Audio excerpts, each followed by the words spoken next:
Hi, I'm Nupur. I also go by Noops, and I'm a very new founder and designer of a cultural Indian-inspired clothing line I just launched a few months ago. The name is Nazara. I've gotten a lot of questions about my journey and how I'm doing it all, so I thought I'd share a little behind the scenes of my process. Let's rewind to last year when I decided to quit my full-time tech job after hitting burnout in 2022 to pursue this idea I've had for years.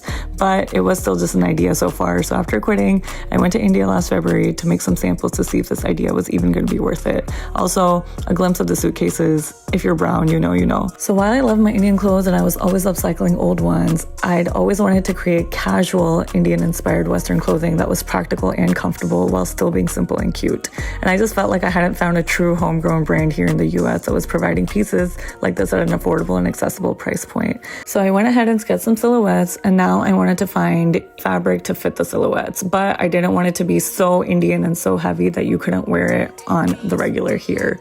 I never went to design school for this, and while I may not have all the technical expertise, I've been designing some of my own clothes for years, and I wanted to see if I could do this at a bigger scale. Maybe one day I'll create my own prints and fabrics, but right now I just wanted to keep the process simple. The mission for this India trip was to pick something up that would match my silhouettes to see if the final piece was working the way it was in my mind. So after scouring multiple fabric markets in Delhi with my Masi and picking out some material I thought would work, I started working with a factory in Jaipur to develop some samples. It was truly a moment for me to see my designs and ideas come to life for the first time in front of me, and this was definitely a win.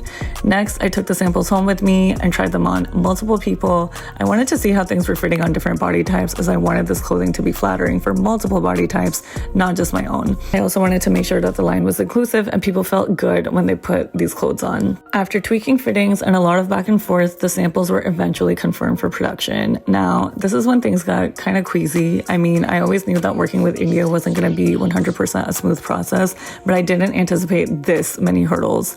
I wasn't getting consistent responses or updates regarding my fabrics from the factory, and I was sitting here stressing about this entire process because obviously I had left my full-time stability to pursue this, and here we were 8 months later. In a lot of ways, it felt like I hadn't made significant progress at all. Anyway, as I was trying to figure out next steps, I realized that by sitting here, I wasn't really getting anything done. So I decided to book a one-way ticket to India and commit to this process fully. I literally told myself that I wasn't going to come back until I figured this out, and then I ended up going back to the motherland for about 6 months. Now, that's definitely a whole other part of the story, so make sure you follow for part 2.